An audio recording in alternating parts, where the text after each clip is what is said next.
Hey, good afternoon, everybody. It's November 3rd, 2022, and we are in the New Testament, and we're going to start the book of John today. All right, so who was John? John was one of the apostles. He was one of the first four apostles that were called. In fact, he had a brother. His brother was James. James and John, the son of thunder. So they were a dynamic group. They were in that close-knit three with Peter. Peter's brother Andrew, all four of them came into Jesus' circle at the same time. Andrew kind of went down towards the middle. Peter rose towards the top, and James and John were right in that level with Peter.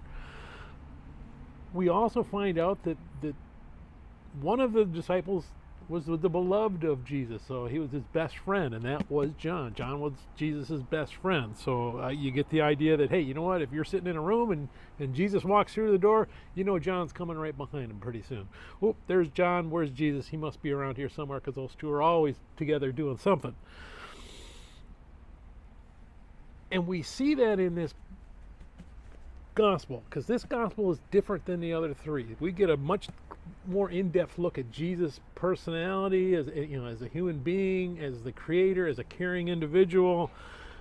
We see the miracles kind of more from Jesus' perspective. This fills in a lot of the empty spots that we had in some of the other gospels that we that you didn't quite understand exactly why Jesus was doing something. John's going to tell us why, because like I said, John was the best friend, and they would talk back and forth. So John had the best maybe eyewitness view of everyone of what exactly was going on in Jesus's world and in Jesus's thought process, and he lays it out for us here. He wants to show us that Jesus was the giver of life. He was there from the beginning. The creation was done in Jesus' name, and Jesus is the Redeemer that's going to bring us all back to God. So let's go ahead and we're going to read John chapter 1, verse 1 to 18. In the beginning was the Word, and the Word was with God, and the Word was God. He was with God in the beginning. All things were created through him, and apart from him not one thing was created that has been created. In him was life, and that life was the light of men.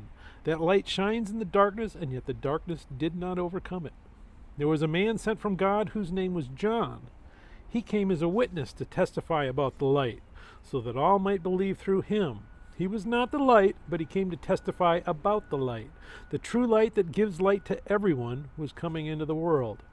He was in the world, and the world was created through him, and yet the world did not recognize him.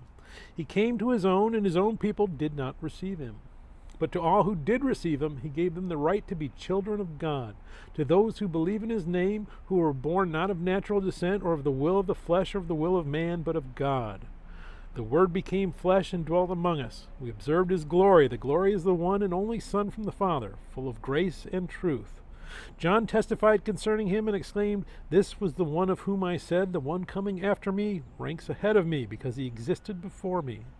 Indeed, we have all received grace upon grace from his fullness.